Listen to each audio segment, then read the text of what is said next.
అప్పట్లో అమరావతి రైతుల ఆవేదన ఒక్కొక్కళ్ళ ఫోటోలతో సహా ఫుల్ పేజీలు రాసేది ఈనాడు, ఆంధ్రజ్యోతి. ఇప్పుడు ఆ పని సాక్షిదయ్యింది. తాజాగా అమరావతి ప్రాంతంలోని ఉండవల్లి పెనుమాక రైతులు మరొకసారి స్పష్టం చేశారు, మా ఉద్యమం కొనసాగుతుందని. నాకు ఉండవల్లిలో లేఅవుట్లో 7.5 సెంట్లు భూమి ఉంది, ల్యాండ్ పూలింగ్లో నా పేరు లేదు, భూమి అమ్మిన వాళ్ళ పేరే ఉంది. ఇదేంటంటూ కమిషనర్కి రాశాను, ఆయన ఏమీ సమాధానం చెప్పలేదు, నాకు ఎటువంటి నోటీసులు ఇవ్వలేదు, కానీ భూసేకరణ కింద పెట్టారు. నోటీసు రాకుండా అభ్యంతరాలు ఎట్లా చెప్పాలి? కలెక్టర్ ఆఫీస్కి వెళ్తే మా పేరు ఉందని నా అబ్జెక్షన్ తీసుకున్నారు. ప్రభుత్వం ఎట్లా మోసం చేస్తే రాజకీయ నాయకులను ఆశ్రయించడం తప్పే ఉంది, ఇట్లాంటి దాడులు జరగడం చాలా దురదృష్టకరం అంటూ వీరారెడ్డి అనే ప్రభుత్వ ఉద్యోగి. అట్లాగే నేను మొదటి విడతలోనే పూలింగ్కి నా భూమి ఇచ్చాను, నేను 30 సెంట్ల భూమి ఇస్తే టీడీఆర్ బాండ్ ఇచ్చారు, మిగిలిన భూమి ఎక్కడ ఇచ్చారనేది చూపించడం లేదు. నేను ప్లాట్లు అడిగితే గుంటూరు వెళ్ళమంటున్నారు, అక్కడికి వెళ్తే సిఆర్డీఏ కార్యాలయానికి వెళ్ళమంటున్నారు.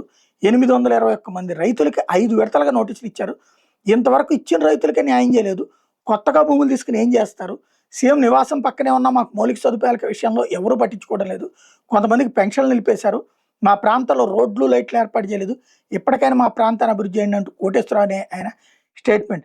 గ్రామాల్లో ఎన్ని పార్టీలు ఉన్న రైతులకు పార్టీలతో ఎటువంటి సంబంధం లేదు, కులమత భేదాలు లేకుండా అన్నదమ్ముల్లో ఉంటున్నాం.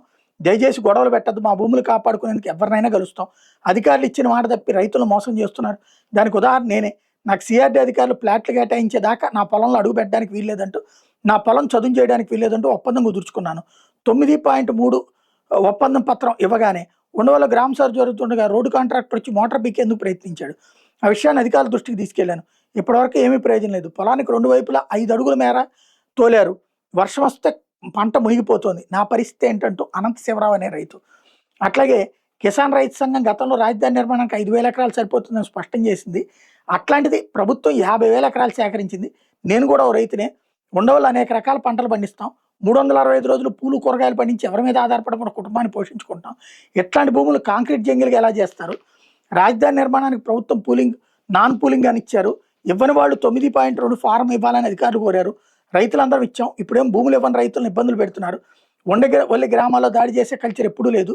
రైతులతో గొడవకు దిగిన ఏ ప్రభుత్వం నిలబడదు. ఈ ప్రభుత్వానికి రైతులంటే ఇష్టం లేదు. సీడ్ యాక్సెస్ రోడ్ నిర్మాణానికి ఇచ్చిన 9.3ని కూడా వెనక్కి తీసుకోవాలా, ఇవ్వాలా అని ఆలోచిస్తామంటూ కోరపురంలో ఈశ్వరరెడ్డి కిసాన్ రైతు సంఘం అధ్యక్షులు. అట్లాగే తొలి విడత పూలింగ్లో భూములు ఇచ్చిన రైతులకు నేటికి ప్లాట్లు కేటాయించలేదు. పేపర్ల మీద ఇచ్చినట్టు చూపిస్తున్నారు, కానీ ఆ ప్లాట్లు ఎక్కడ ఉన్నాయో రైతులకు తెలియదు. మేము నష్టపోయినా భూములు ఇచ్చిన రైతుల మీద ఒత్తిడి తీసుకొచ్చే ముందు భూములు ఇచ్చినటువంటి రైతులు ప్లాట్లు అభివృద్ధి చేసేవాళ్ళు. ముఖ్యమంత్రి చంద్రబాబు మా ఊర్లోనే ఉంటున్నారు, ఇప్పటివరకు అభివృద్ధి చేయలేదు. ఎన్నో సంవత్సరాల నుండి ఈ ప్రాంతం అభివృద్ధి చెందుతోంది. 2012కి ముందు మా గ్రామంలో బహుళంతస్తు నిర్మాణాలు జరిగినాయి, ఇప్పుడే జరగడం లేదు, రిజిస్ట్రేషన్ కూడా కావటం లేదంటూ మేకా శ్రీధర్ రెడ్డి స్టేట్మెంట్ని సాక్షి హైలైట్ చేశారు.